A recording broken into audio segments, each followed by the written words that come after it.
I'm Nick Hughes, and this is Founders Live Conversations.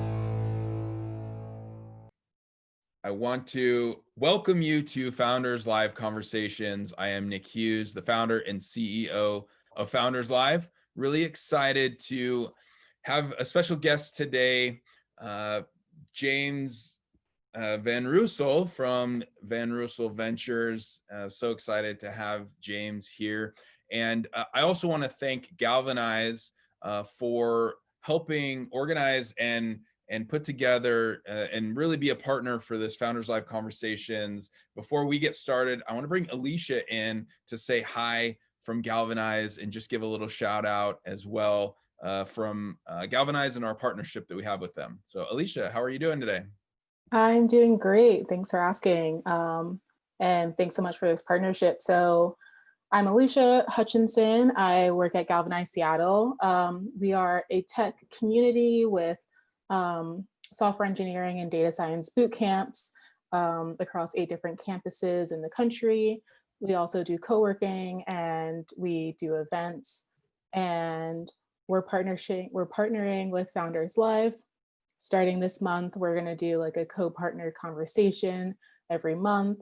We are partnering on Live Fest that will be coming up at the beginning of next month in December, and lots of other things coming up, and including some discounts on membership for both organizations. And it's just something that we're really excited about. And we just keep trading so many different ideas back and forth with Nick all the time. So stay tuned for other things that are soon to be coming. Well, thank you. Yeah, absolutely.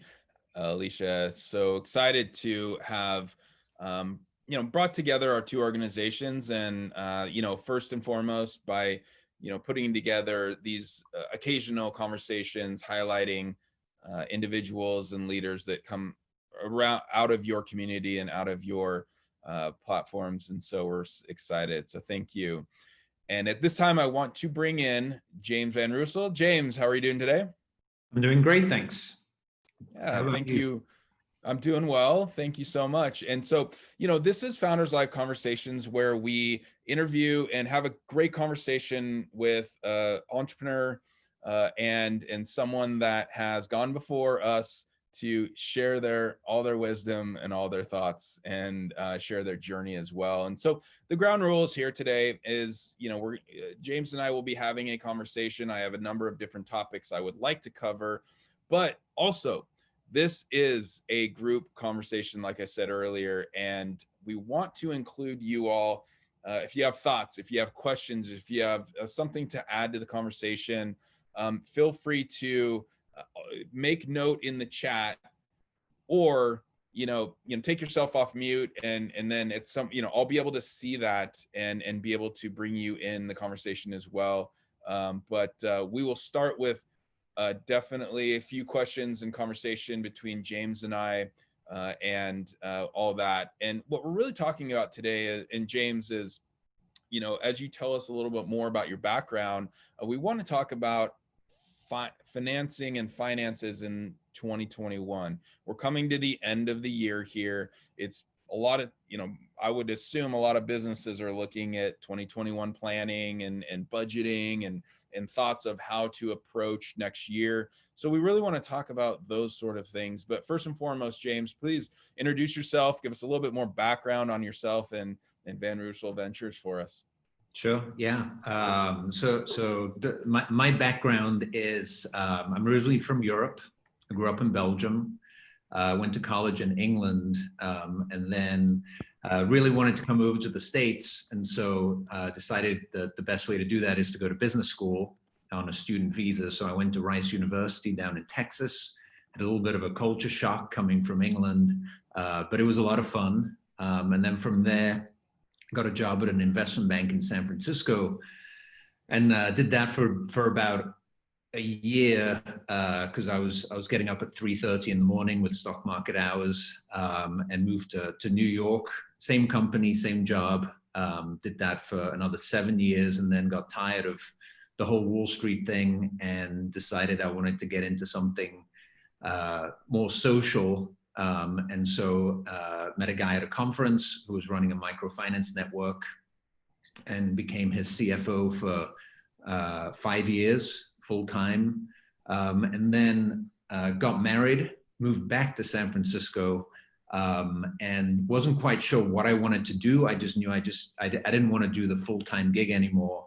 And the largest investor of the microfinance network basically asked if I would sit down with one of our portfolio companies. And so I did, and started working part-time for that organization as their CFO. And then it kind of snowballed from there. And for the last 6 years, I've been building a corporate finance company with analysts and ops managers, and we've been serving a lot of both for-profit and non-profit companies with a general track that they expand internationally. So 90% of our companies have international operations, but still relatively small, between about 1 and 30 million in revenues. Even though we have gone as high as 100, it's typically on the lower end.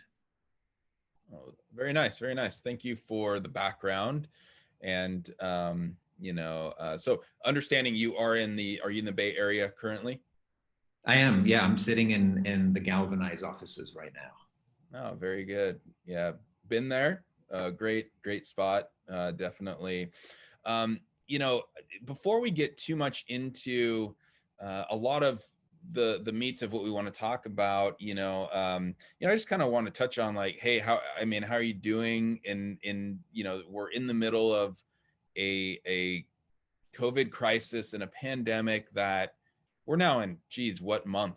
6, 7 months. And I know that the Bay Area has kind of been up and down, and then also dealing with even the fires and all the things that have happened. Just how have you been handling it as a professional and an entrepreneur when it's been so difficult? Yeah. It's definitely been challenging. I would say the first couple of months were very hard, especially when you're in finance and you're telling all your companies to, let's cut costs, and you're one of the costs that are being cut. I think those were tough months. The PPP was wild, because it was just a moving target and everybody was involved in it. But then come July, things started picking up again. There was a little bit more comfort. There was a little bit more, visibility into year end. And so things calmed down. Business got better again. And now there's, Q4 is it's the most work of the year, but it's also the most interesting, because there's a lot of, strategic insight into, okay, what's next year going to bring? What's the strategy? What are we doing with our budgets? And one of the things that I love the most is sitting through a lot of different board meetings of different companies, because you're getting this, great strategic insight from, like usually each director sits on multiple boards. So you're getting, maybe the ideas of 20 boards at every board meeting. And you kind of get the sense of what is going on, kind of best practice and best thinking. Yeah, it's something that, I was just having an earlier conversation this morning, and what came to mind was, when these things initially hit, it was new, and it was like, there's like almost those knee-jerk reactions of, and almost like, okay, survival mode, just try to figure things out. This is now normal life, right? This is our life. This is our world. And so we're now in it, and we have to understand that it's a slower going back to whatever the normal is going to be. It's a slower turn. What do you see for the next 12 months, maybe even 2 years, that you are telling your clients in terms of understanding the dynamics of the world now, and even in the world of finance, and maybe planning for 21, 22? What are you seeing that you could share with us? Yeah. I always I started my career back in 1999, so I went through the internet bubble and crash and coming out of it. You know, and one of the big things back then was in 2002, people were looking at companies with the strongest balance sheets to invest in. And I think, as you know, and this is what I've been looking at the last 9 months as well, is, you know, you need to have a lot of patience. And I think the strongest companies coming out of this are the ones with the strongest balance sheets. Because that means that you can, you know, you can do M&A, you can invest in your company, you can, you know, you can buy the tech that everyone's talking about. And you know, one of the mindsets that I hear over and over again when I sit through finance committee meetings is, you know, you can control your expenses, but the sales you cannot. And so one of the things that we always look at when we do budgets is, okay, you know, let's create a budget that we're comfortable with. And if we outperform on the sales, we can always, you know, accelerate spending. That's easy, but cutting back is really hard.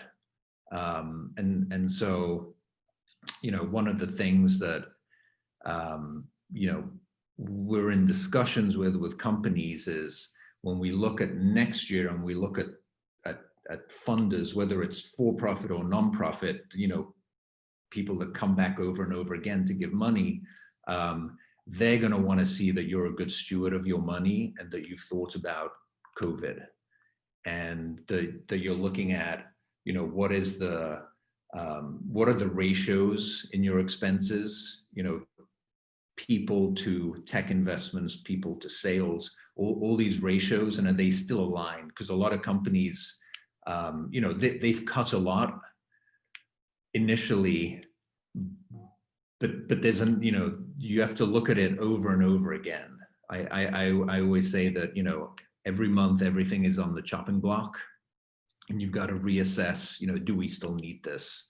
And so there are some very difficult conversations right now going on around number of full-time staff going into 2021. Well, and I want to dive into that a little more, which is, you know, you mentioned the strongest balance sheets, and you mentioned an interesting thought, which is each month everything's on the chopping block. You know, what would strong balance sheet actually fully look like or mean? What does that really mean in your mind, and into earlier stage entrepreneurs, and when they're looking at, you know, going into this next year, and it's so uncertain. That's the thing, is when you're doing a 2021 budget analysis and really trying to project and plan when we're still in such uncertainty, you know, how do you have strong balance sheets going into next year when we don't know what February is actually going to be looking like? Yeah. You know, there's a lot of tension there, right? It's you know, if you're VC backed, you got to hit the milestones to get the next round. You know, I think if you're bootstrapping, you can be a lot more conservative. But you know, but what I'm hearing is, you know, how do you keep your people happy? What are the expectations? And I think, you know, I'm hearing a lot of narratives of, you know, you know, company, you know, especially when you're a startup, sometimes salaries get out of whack with roles and promotions. And I think, you know, this is another year where companies are trying to create fair salaries across roles, so you can see salaries move up. But in general, most are saying we're not gonna do salary increases this year. We'll do it next year. You know, we've been proud that, you know, over the last 9 months, we either haven't had to lay off anybody, or it's been marginal, and we have a very strong balance sheet right now. So there is certainty going into 2021 for the next 12 months. And so that is the narrative that, you know, the exec suite is telling their employees. Right. Yeah, it's an interesting time, for sure. So, from your standpoint, I'm just curious, and we're just kind of going to bounce around some of these questions. And for everyone, maybe you joined a little later in the conversation. We are open for questions. If you are interested in any thoughts, you have questions written down for James, feel free to throw it into the chat box, and then I will pull you into the conversation, and we want to address those because it's always fun when the group asks questions as well. But in terms of, I'm just kind of curious about your entry into entrepreneurship yourself, and why start your own company versus joining a larger organization that would provide the services to maybe, mid-stage to later stage companies. Why start your own? What pulled you into entrepreneurship? You're talking to a lot of early stage entrepreneurs or people that are thinking about it. Yeah. The last job I had in microfinance, it was entrepreneurial. I was a full-time employee, but we were launching and operating banks in different countries. So it was very entrepreneurial, but I was still an employee. And so, as I grew in my role, I felt like there was a cap on me as to how much I could do. And it was very much, okay, I need to do these things, and I'm the number 2 guy. I'm serving the CEO, I'm at his whim. And I think after 3 to 4 years, I just felt like, I want to be doing more. Like, I've got this down. I'm not learning as much. I want to, in a way, I want to go to where, the wind is blowing me. And I think for me as an employee, I just wasn't able to do that. And that's why I decided to become an entrepreneur. I think as an entrepreneur, the pull of going back to being an employee is very strong because life is so much simpler and there's so much less stress. But then you always think about, but I wasn't really that happy. And so you stay.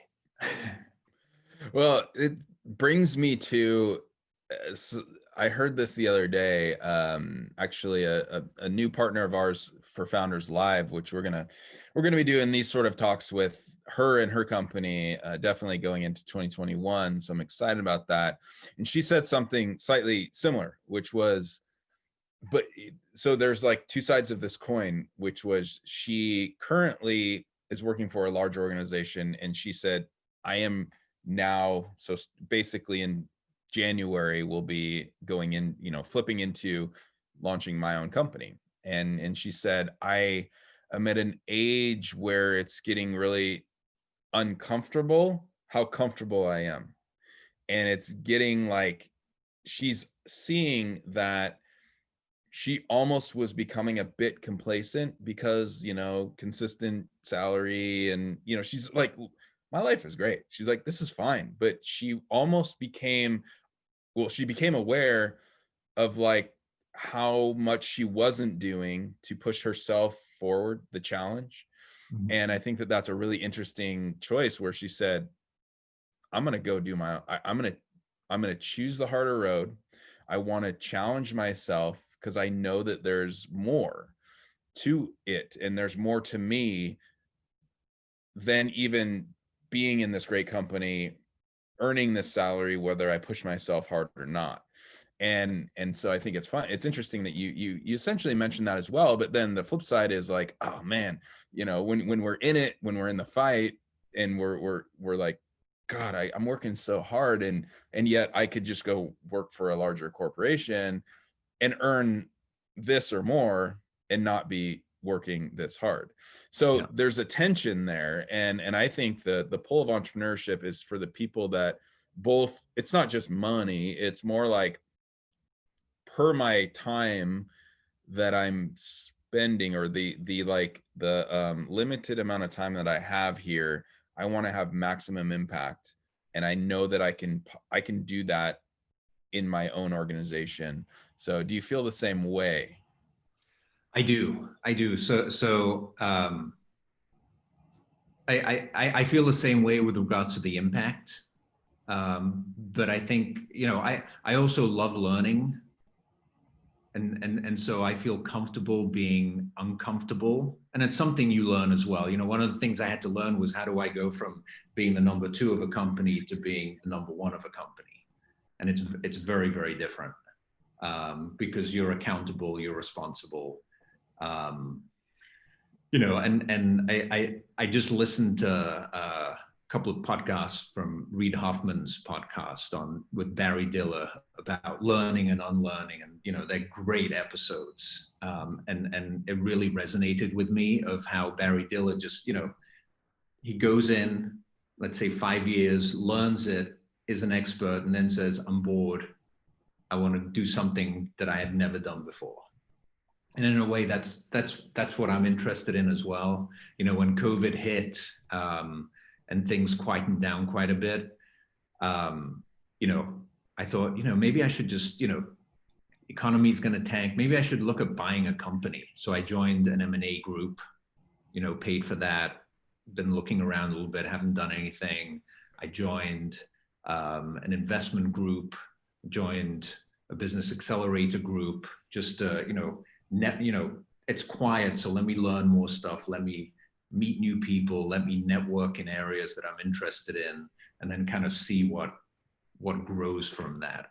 And I think that's part of the entrepreneurial journey is, loving to learn, love to meet new people, new ideas, new thoughts, skate where the puck is going. I'm looking a lot at, I'm currently taking a course at Berkeley on artificial intelligence, doing quite a bit of learning into blockchain and crypto, so I don't know what's going to come out of that, but for me right now, it's exciting. So. Well, there's nothing bad comes out of learning, that's my perspective. And I think as applying that to any endeavor, learning more, getting various points of view and information, it's always going to at least it's going to be neutral or add value. So that's something interesting. In terms of thinking about entrepreneurship, I don't know if you've heard, it's just like, is it the best time to start a company right now, especially in a pandemic? Is it the worst time to start a company? Do you think there's ever a better or worse time to start a company?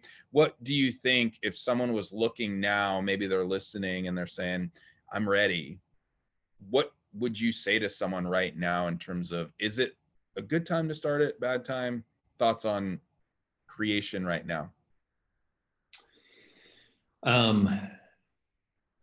I think it's always a good time to start. But I think depending on the economy, there are positives and negatives, right? I think right now, if you're in the healthcare space, it's a great time. If you're in, I think, crypto and blockchain, it's also a very good time. Other areas can be more challenging, but I think that usually the biggest expenses on somebody's income statement is around personnel, and I think you can get higher quality people now at a more reasonable salary. So that is a huge plus, I think. I do think you can still fundraise if your idea is strong enough and your team is good, and you're starting to see some traction. I think getting sales is tougher right now. I try to talk to a lot of people in a lot of different areas, from equity to debt to overseas. And I was talking to a friend of mine in the UK yesterday, and he runs a software company that has a lot of it's a risk assessment company, and they actually have risk assessors that have to go to buildings, and so it's not pure like software sales. And he just said, they have locked us down in the UK, and we're gonna have a huge impact over the next 6 months to our revenues. So he's seeing a double hit. He had it at the beginning of the year and now again. And when you're sitting here in San Francisco, you don't always feel that impact, but it's it's reverberating around the world. Yeah. Well, yeah, and that leads me to my next thought or question. And you know, as we finish the year, going into this next year, and looking at financing and funding, you know, let's focus a little more on the seed, angel, maybe up to A, Series A. What have you been seeing in the Bay Area? Because sometimes that's a more leading indicator of what happens, or at least, you know, the things maybe happen 3 to 6 months before it happens outside of there. But what are you seeing, or what would you suggest for founders and early stage teams looking to open a funding round in, you know, early to mid 2021? Thoughts on that in terms of timing?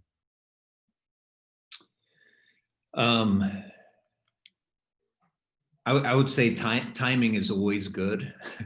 But I think you need to, you know, like with marketing, you need to warm up the prospect. So if you haven't warmed them up yet, I would do that right now with, you know, monthly updates and just getting to know them. You know, I'm currently trying to raise equity and roll over debt. So it's a little for one company. And it's been a big challenge right now, but I would say at least 30 to 40% of all the investors that I've reached out to have responded. And I think that's a much higher ratio than is usual. So I think people are looking at decks, they are responding to email prompts, and they're also giving feedback if you ask them. So you know, one of the things that I would definitely do is, you know, create the best version 1.0 deck that you can, and start, you know, send it to several investors, maybe ones that you're friends with, get feedback, tweak it, get more feedback, tweak it, because ultimately they're looking for something in your company, in your industry, and you're not 100% sure what it is right now because, you know, the trend might be slightly different. Yeah. Well, and the data that I see, there really was, I mean, outside of like a month or two, right when COVID hit United States specifically, there was a little bit of just like response and kind of look around, see what happened, but the numbers have not changed. And I mean, like this year, when we end the year, when we look at across the VC landscape, it's actually grown since last year. Mm-hmm. Early stage, maybe a little bit of slowdown, but we haven't really seen a major shift. And you know, a lot of investment conversations are happening like this on you know, Zoom now. So clearly the money hasn't stopped, but what really has changed, if someone is actually going to go through a pitch experience and actually a fundraise when you're not actually even meeting in person, what's changed? I mean, because you're probably doing that currently too. So when you talk to these people or invest these firms, it's all basically virtual at this point. How has that shifted the dynamic of raising money?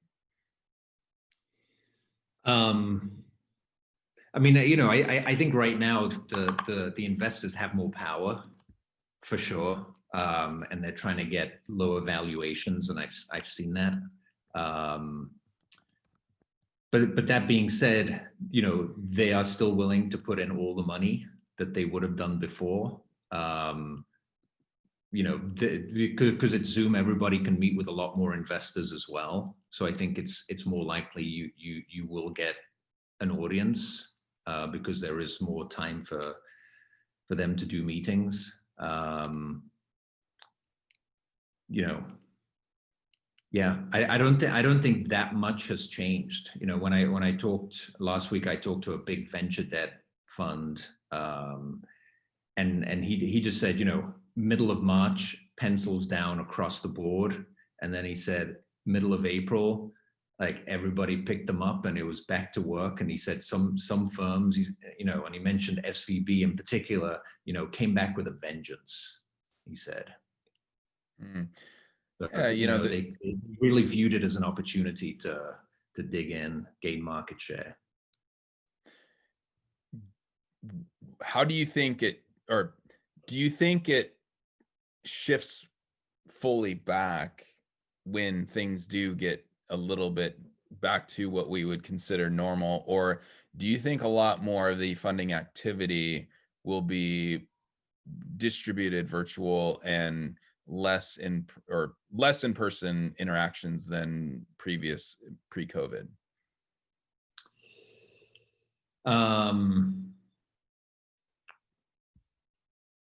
I think it depends on the VC or the private equity firm. I think, you know, it's like when I hire someone, I really want to feel their energy. So I want to meet them face to face.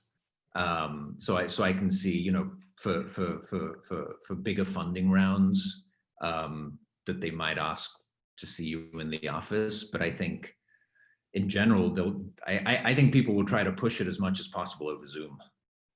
Yeah. Yeah, it'll be interesting to see how that dynamic shifts again when we do have a more normal interaction, or maybe not. You know, we don't know.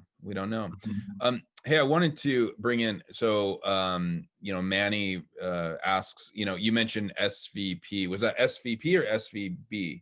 Sorry, SVB, so Silicon Valley Bank. Yeah, good. And side note, do you work with them? Or is that you just mentioning them? I'm just mentioning them. I have no affiliation. Nice. In terms of, you know, we touched on this a little bit, but you know, when you're talking to early stage companies or just getting going, you know, what would be the high level, you know, finance aspects of the company, you know, in terms of the way that they go about their books and accounting? You know, what sort of general things would you suggest that, you know, executives are really focusing on to make sure that they're putting themselves in the best position, especially if they're going to go out and raise an early stage funding round? You know, what are the things that they need to make sure is in line? Yeah, so usually a lot of things. So the things that we focus on that I think are really important is, you know, you got to make sure, you know, for instance, like, you know, the most recent engagement we did, which was for a turnaround, you know, you got to make sure your accounting's in order. You got to make sure that you have a correct income statement, balance sheet, cash flow statement. You know, because otherwise everything else you do is going to be incorrect because the baseline's not there. So they'll look at that. They'll look at, you know, are you paying your taxes? So accounting and taxes, just baseline. I think you also, on the liability side, you want to look at HR, make sure that all the contracts are in order, that there are no liabilities there either. You know, it's pretty basic stuff, but it always, you know, needs to be fixed somehow. You know, you need to have a good model. You know, the investors will want to see it. So it needs to, you know, it needs to be sophisticated enough that it makes sense, that it's reflecting today, but then it also reflects 3 to 5 years out. It needs to reflect your unit economics, so that that's very understandable. I think it needs to also reflect how you're going to scale. So are you going to scale state by state? Are you going to scale to another country? Are you going to go into new markets? Are you just going to, you know, focus on the base business and how much is that going to grow? And I think it also needs to include different scenarios as well, of growth rates. So that's the model. You know, for a Series A, you don't need an audit. We support a lot of audits as well. But I do think, you know, you need to have a very good cash forecast that is very reliable. And then you also need to have very solid cash internal controls. So one thing with an audit is a lot of it's internal controls, but I think even at the early stage, you need to be able to prove that you have very strong cash internal controls. Who's taking care of the bank, who's managing, if there is any petty cash these days, but, cash that's floating around, credit cards. So that's important as well. I think the ability to be transparent is important to VCs. I've heard stories of one VC was telling me that the one thing he hates is when somebody's presenting from a deck and then they ask a question, and then instead of just moving to other slides or just uploading a new deck, they actually go offline, put up the new deck, and then present it as if they're trying to hide something. And that's a huge red flag. So just, transparency into the business with models, documents, legal stuff, make sure that your cap table is simple and clean, all those things. That's a long list, and that's a great list. If someone's listening here and they might be like, wow, okay, that's a lot. What are the options for companies and executive teams to get help in those areas? I mean, is that what your organization and your firm does? Not to say this is a commercial for you, but at the same time, a founder could be like, okay, like that's a lot of stuff, and I'm looking to raise money in the next 6 months. Like, how do I chip away at all that, what you just described? Yeah. I mean, I think there are multiple companies that do this. We don't do any accounting or tax. I partner with a couple of different firms. One is here in the Bay Area, one is in the Philippines. So depending on the cost structure that you want, that works out. The one here, of course, is a little bit more expensive. We are a smaller firm. We pride ourselves on being more bespoke.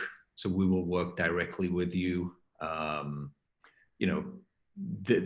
are bigger firms, bigger overhead, so they'll be more expensive as well. It really depends what you want to pay for. Do you want to, pay for down the road, the PwC? Do you want to pay for the tier 2? Do you want to go smaller? I mean, I'm of the opinion you want to be as, cheap as possible early on, but you want it to be done correctly. And then over time upgrade. That's my opinion. Yeah. So. Yeah. Cost effective, but get the job done, Yeah.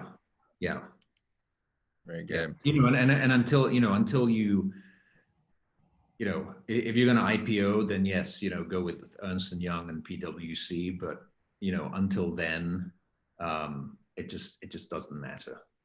Yeah. Side question or side note for everyone, we have about 15-20 minutes left. Would love to take any of your questions. I'm sure you're thinking something. So it looks like Manny has something, and everyone else, feel free to submit a question on a slightly different focus. Raising, or actually, Manny, I'm gonna bring you in, man. I'm gonna bring you in. Come in here and actually just chat and ask your question. Okay, I had a question I wanted to ask, so I kind of shifted the focus slightly a little bit on things been talked about. Yeah. But when you look at funding, and I'm watching all these talks, they're always talking about IPO or an acquisition being an option. In your experience, I was curious if there were other options that are available to an entrepreneur other than those two, and what are they if they are?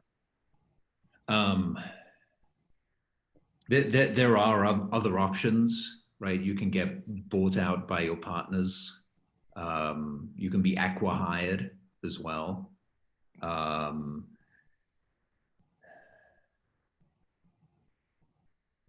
Those are probably the attractive ones. I think there are you know, when you're looking for an exit, I think you want to start really early, right? You know, whenever a company comes along and says, you know, I want to sell myself today, I'm ready. That it usually takes 2 to 3 years to prep the company if they haven't prepped it, to make sure that your valuation is maximized, to make sure everything is in place. You know, naturally, if Apple or somebody comes along and says, we want to buy you, they'll just do it. But if you want to go out and sell yourself, you know, the preparation is key. And I think, you know, the question just now about going with different firms to maximize the back office, you know, that I think that is part of the strategy to really, you know, get ready for that. Yeah, I was thinking, like, as an entrepreneur, you create this idea and you want to see it grow, but you maybe want to keep it. You don't necessarily you want to control it. Is where I was coming from. But thanks. Well, okay. Manny, I'll jump in here and just suggest, you know, and James, I'm curious your thoughts on this after I mention it, but, you know, look, and this is for anyone thinking about as you are establishing your company, as you're getting going, and as you're evaluating in any investment, the whole concept of an investor is to get a return. That's like by far, that's the fact. So if they put money in, they clearly, that's their business model, is to get a something of an X times more return. And so, Manny, to your question, essentially it's like, okay, well, what are the outcomes? And so these are the conversations, if you're looking to bring on investors, is you need to understand what their expectations are as well. And they're going to want to know that's why they ask the question, what's your anticipated exit? And the other option is, well, if I just want to grow and run my company and there might be no exit or an exit, you know, activity, then you got to really think about how you're going to bring on your financing partners. Because if it's the VC or general venture capital, you know, their whole thing is 5 to 10 years getting that return. And so that's where the tension could come in with owners, or, you know, executive team and investment or venture capitalists is a challenge, right? So James, I'm curious your thoughts on that from a, you know, like you mentioned, buying out those investors, but you got to look at what that outcome is. And what the expectations are, like 3 to 5 years out, they want to get 10x their money. Is that realistic? I mean, that, you know, we'd have to really grow fast or things like that. Yeah, I mean, if you're, I mean, my thinking was, you know, if you're not VC backed, you can always remove yourself from the business. Right? You can be the CEO and just say, you know what, I'm going to bring somebody else in to be the CEO, but I'm still a controlling partner and I'm going to sit on the board. Or, you know, you can, you know, and then you can, you know, do another business because you got bored of it, but you're still getting dividends, you're still getting other stuff, and kind of create a holding company structure where you just start owning companies. You know, yeah, I mean, when you have investors and you're doing a great job, they don't want you to leave, right? They want consistency. You know, if you're not doing a good job, they might ask you to leave, but otherwise, you know, you leaving is a risk to them. You know, I have tried, last year, I tried to hire someone to, you know, I didn't quite tell him this, but I was seeing if he could take over from me 50% of the time, and then down the road I could remove myself and look at some other businesses, and that just didn't go well.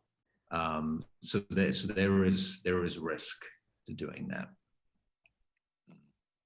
Well, I guess I was slowly building up to my real question. I'm curious about it. If I propose to one exit option is like after 3 years, if I give them 5x return, like a buyout option, would they be resistance against some proposal like that of their investment after, let's say, 5 years? Like an option you can exercise if the company's doing well. I mean, VCs usually come in for, for 100x return. Okay. I mean, I helped raise some money this year for a firm that was, great company, within 12 months of profitability, didn't need a lot of money, just needed one round and they were fine. They were, sustainable after the races. But it would be like a 10 to 20x return. So VCs were not interested. We ended up with a small private equity firm. But usually it's kind of private equity family office that's looking for lower risk, solid return. But the VCs, when they come in, is just, can you revolutionize this industry, and I'm going to get 100-bagger. Yeah, the thought here is there's many different categories and versions of an investor, and especially different stages. So you just want to, as you go through that process, that's the conversation you're having with them, and really understanding what is their expectation. And, like a traditional venture capital firm is for sure looking for those sort of, maximized returns. They're kind of like 0 or 100x, so you just want to have those conversations with your potential investors. I want to bring in Trent. Trent, feel free to unmute yourself if you would like, and ask your question, give a little more context to it. And we definitely have about 10 more minutes here. Hi guys, thank you Nick and James for your time. I have the question. I know there's a lot of startups and entrepreneurs struggling to break even with their salaries right now, and they're adopting a new mindset going into 2021. So I was just curious if you had any words of advice for them as they prepare for this next financial year. With regards to getting to, I'm just reading your question, as regards to getting to break even, or? Yeah, exactly. Break even and invest further. Should they be taking any risks right now? Do you have any words of advice for them? Yeah, I would talk to your investors. I would talk to your board. Typically, there would be at least 1 or 2 investors on the board. The anchor investors, and I would get their opinion as to, it's always it's the management's team responsibility to do the strategy, but you could get their opinion as to, do you want us to break even in 2021? Do you want us to, go after market share and continue to invest in growth, given where we are? I think, later stage companies, if you're VC backed, getting to break even is great because it does open up, like Nick was saying, every round you're thinking of like different investors, right? Different VCs, and typically you'll end up with, your board being the Series A investors that are still sitting on it, but then at Series D or E, they're brand new people. And you're going to go into kind of, the private equity world or the late stage VC funding. And they're just different people. They're looking at different things. They might want to say, hey, you need to break even in the next 18 to 24 months.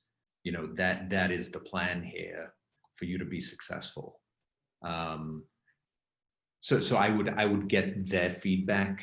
But I think if you're looking to break even, it's great if you can tell investors, I could break even if I wanted to, right? In 6 months time, I'm going to cut back on people. I'm going to cut this, and I'm break even, right? I don't need your money, but you know, we need to gain market share here, so we need this much money, and that's why you need to fund us. So being able to give that divergent story of, you know, we can break even if we want to, but that's not what you want. That's not going to give us the maximum valuation and your exit that you had envisioned when you invested. Yeah, it's good thoughts there. And, you know, Trent, I would add, you know, it's just a matter of, you know, when you say, you know, advice of, you know, going into 2021, it's really looking at what do you really want?